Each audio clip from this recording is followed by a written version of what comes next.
Bersama saya lagi pada hari ini dalam rancangan Bual Informatif untuk sesi khas yang membawa 3 segmen kepada anda yang untuk dikongsikan pada hari ini. Wartawan merupakan nadi penghubung informasi antara media dan masyarakat.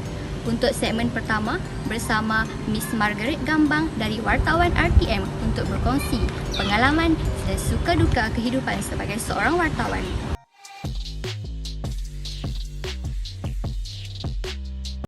Sebanyak 23 kes varian yang membimbangkan VOC COVID-19 dikesan dalam negara. Margaret Gambang merupakan seorang wartawan RTM yang berasal dari Sibu, Sarawak. Beliau berkhidmat di Jabatan Penyiaran RTM selama hampir 15 tahun. Beliau ialah graduan Sains Komputer yang mula bergiat dalam membina kerjaya dalam bidang penyiaran. Pengalaman saya masih tidak banyak lagi. Banyak lagi yang perlu saya belajar. Baru 15 tahun lah. So, ada banyak lagi yang saya perlu tahu tentang apa itu bidang penyiaran. Cabaran menjadi pengamal media ni sebab kita menjadi mata dan juga telinga kepada masyarakat. Sebab contohnya rakyat yang hidup di Malaysia, bukan saja di Malaysia lah tetapi juga di seluruh dunia, mereka bergantung kepada wartawan. Sebab pengamal media ni, kalau ada apa-apa yang berlaku, perkara yang penting, yang bersejarah, mereka lah orang yang pertama berada di lokasi untuk memberikan laporan dan juga berita kepada masyarakat. Sebab tidak semua orang boleh berada di semua tempat. Jadi yang menjadi pelapor kepada apa-apa yang penting itu adalah tugas pengamal media. Dari Parlimen bersama Margaret Gambang. Silakan, Margaret. Ya, Miza, dalam penjelasan Datuk Seri Dr. Ahmad Zahid Hamidi memaklumkan hasil kajian pihak PDRM mendapati 6 bekas tahanan Akta Keselamatan Dalam Negeri atau ISA telah pun menyertai IS. 5 bekas ini merupakan sesuatu yang perlu kita pelihara dan pulihara demi memastikan ia dapat kita wariskan kepada anak-anak kita sebagai Margaret Gambang. Terima kasih Nazri. Untuk makluman ketika ini saya masih lagi berada di Plaza Tol Jalan Duta untuk memberikan gambaran terkini keadaan lalu lintas di Plaza Tol ini dan seperti mana yang dapat. Secara peribadi saya bagi tahu bekerja dalam bidang media ni sebenarnya tak ada live. So saya nasihatkan kalau rasa macam tak boleh nak bagi komitmen, jangan pilih bidang ini sebab bidang ni dia bekerja tak tentu masa. Dia bukan pekerjaan yang you masuk office pukul 8 balik pukul 5. Dia sebenarnya pekerja yang berlaku sepanjang 24 jam. Jadi tugas sebagai media ni sebab berita bukan berlaku ada had masa tertentu. Apa-apa kejadian dia tak akan berlaku pukul 8 sampai pukul 5 petang je. Lepas tu pukul 5 ke atas tu tak ada apa-apa berlaku. Berita sentiasa berlaku sepanjang masa. Cik Margaret sangat komited dan bertanggungjawab dalam menjalankan tugas beliau. Sekian saja laporan daripada saya, Elisa Tingas untuk segmen Profil Senior Journalist. Terima kasih dan selamat tinggal. Meneruskan segmen kedua dengan sempena ulang tahun ke-50 Hari Kewartawanan Malaysia. Bual Informatif membawakan khas kepada anda penampilan Haliza Hashim, wartawan dari London untuk membuat sedikit perkongsian dan tontonan kepada semua.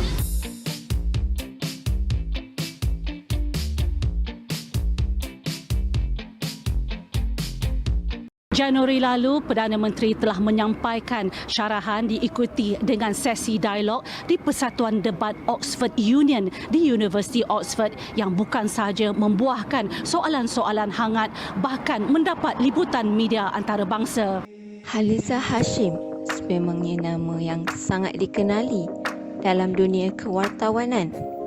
Beliau telah menceburi bidang kewartawanan selama 30 tahun.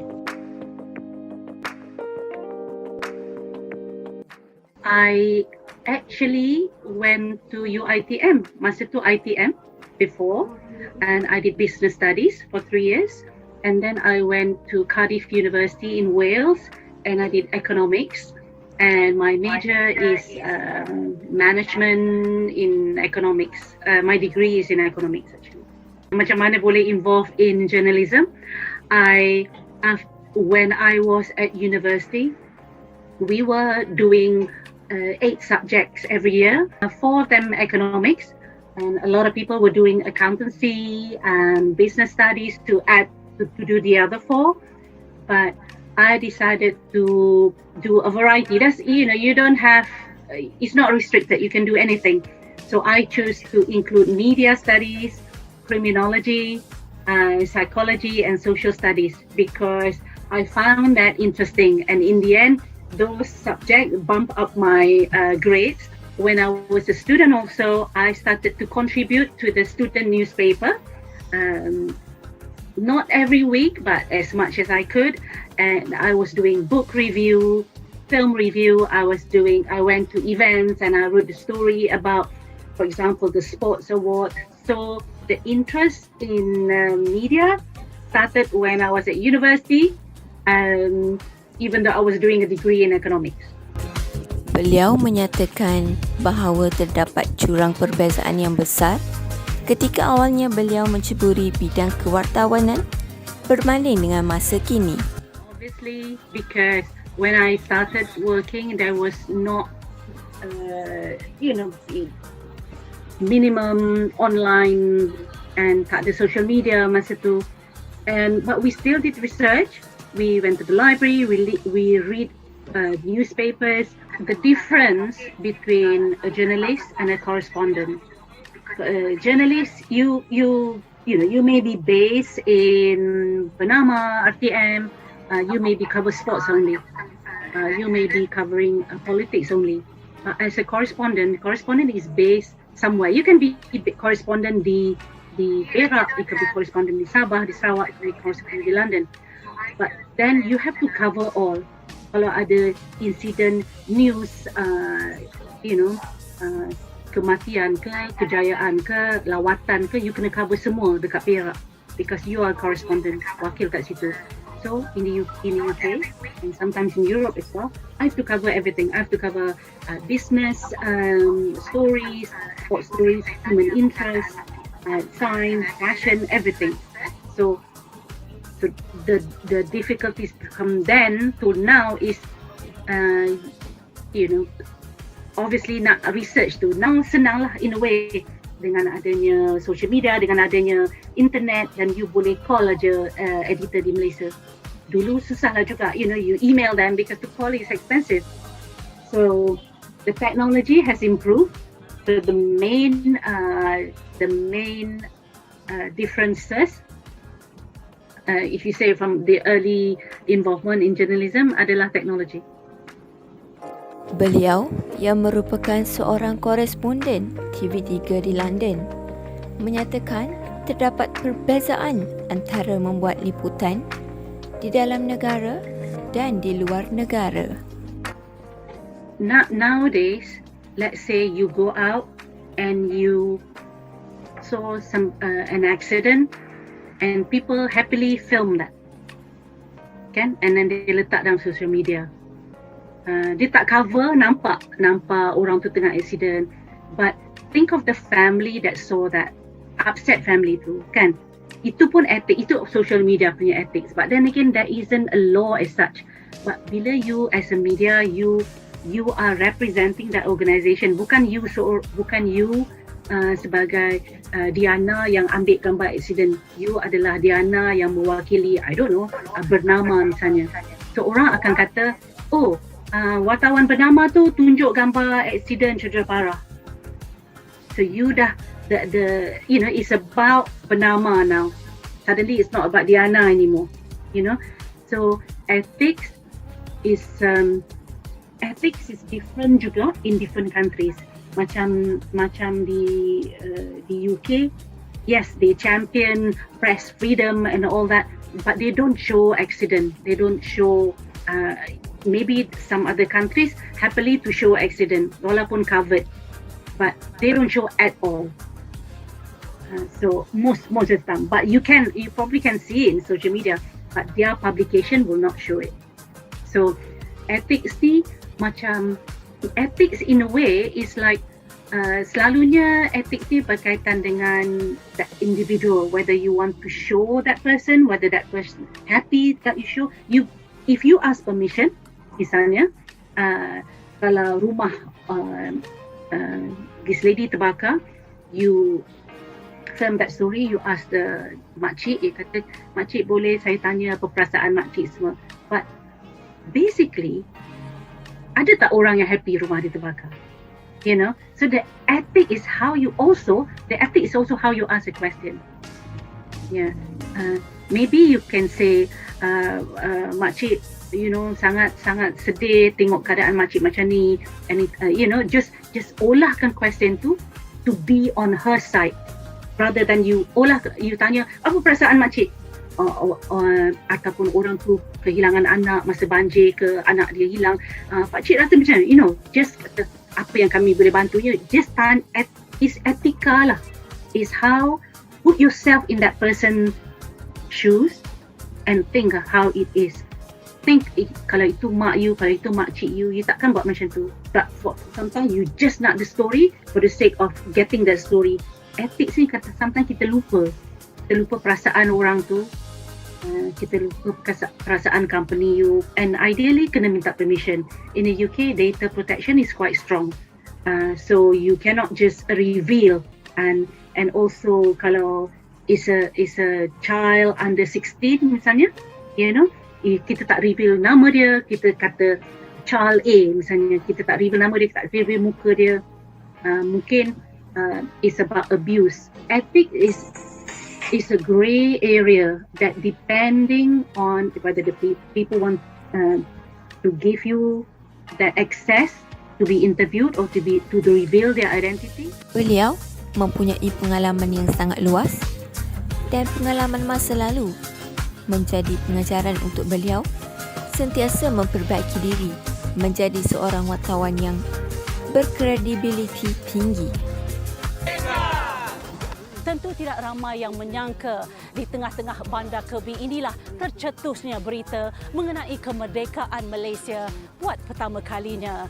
Satu detik sejarah yang gilang gemilang buat negara. Sejak plak peringatan ini didirikan oleh Majlis Perbadaran Nosli 2 tahun lalu, residen tempatan turut teruja berkongsi legasi Malaysia. Haliza Hashim, Kebi, Liverpool. Sekian sahaja daripada saya Nurul Najmin melaporkan untuk segmen ulang tahun ke-50 kajian kewartawanan di Malaysia. Terima kasih dan selamat tinggal. Wabak pandemik COVID-19 secara jelasnya memberi kesan kepada sektor di dalam negara Malaysia. Oleh itu, tidak terkecuali sektor perniagaan turut terjejas. Ikuti kupasan dan perkongsian oleh Tengku Nurhaiza, pengasas NIMS Adelasia Sdn Bhd.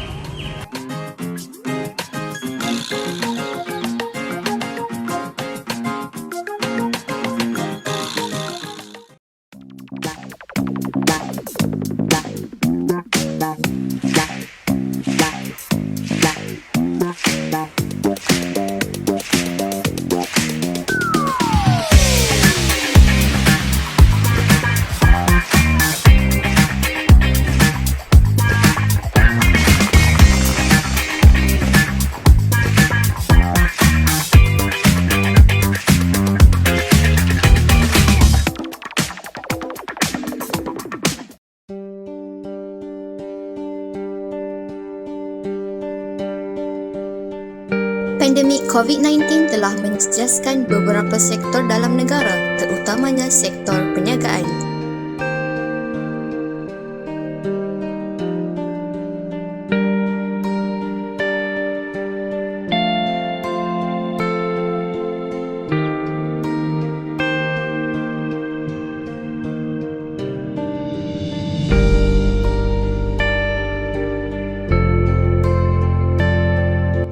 Pengusaha makanan Nims Adelicious Chocotab, Tengku Nurhaiza menyatakan bahawa perniagaan beliau turut terkesan dengan pandemik COVID-19.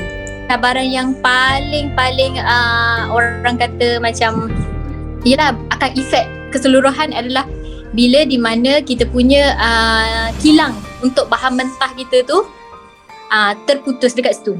Okay, so kita punya main raw material tu maksudnya diorang tak boleh nak supply. So bila diorang tak boleh nak supply, of course lah kita akan boleh dikatakan tutup terus lah. Masa during PKP yang 1.0 dulu lagi kita ada masalah pasal bahan mentah lah. Katakanlah yang bahan mentah A terputus, kita terpaksa delay lah production. Delay 2 minggu, 3 minggu. Okay, and then bila bahan mentah A dah on, bahan mentah B pula, C pula. Kita punya team production yang control benda ni. Maksudnya diorang mungkin akan order secara banyak terus. Start first PKP dulu, kita tak ada gudang tau. Kita tak ada kilang. Production dekat rumah Kak Nim. And then bila PKP tu kita move kepada kedai sebab kita nak store bahan mentah yang sangat banyak ni. 2 biji kedai, 2 biji rumah untuk dijadikan store. And then termasuklah rumah Kak Nim lah yang tempat production biasa. Itulah antara cabarannya. Tapi orang kata bila ada sesuatu, maksudnya cabaran yang kuat terhadap kita, kita lebih kuat lagi untuk move ke next step. That's why lah daripada situ kita punya founder, kita punya team production apa semua bertungkus lumus untuk tubuhkan satu kilang Nims. And then dalam masa Kak Zah rasa beberapa bulan je kita punya founder beli sebuah kilang untuk kita run production kat sana. Walaupun berdepan dengan kekangan, ia tidak mematahkan semangat beliau untuk mencari alternatif lain bagi meningkatkan jualan. Bila kita tak nak benda tu terputus, kita terpaksa order secara banyak. Kita punya queue order sehingga 2 bulan. Orang order bulan ni, 2 bulan kemudian baru dapat stok. Kita punya Chocotab ni baru tengah naik. Diorang buat sales laju. Maksudnya sanggup lah nak tunggu 2 bulan tu. So far, Alhamdulillah, so far so good lah. Maksudnya Kak Zah nak kata drop tu belum lagi. Mungkin benda tu akan berlaku juga, tapi belum lagi. Sebab kita dekat Nims ni, kita sentiasa selagi boleh, selagi tu kita usahakan. Beliau memberi petua dan nasihat kepada sesiapa sahaja yang hendak memulakan perniagaan. Sekian saja daripada saya, Diana Syazwani binti Muhammad Yazid, untuk segmen ketiga, sektor yang terjejas akibat pandemik COVID-19. Semoga kupasan kali ini memberikan kalian informasi dan input untuk masa akan datang. Terima kasih dan hingga bertemu lagi. Kami ingin mengucapkan terima kasih kepada anda yang setia bersama kami. Diharapkan segala perkongsian pada hari ini dapat memberi input dan manfaat kepada anda semua. Untuk hari ini kami undurkan diri terlebih dahulu. Salam Zulhijjah dan stay safe semua. Assalamualaikum.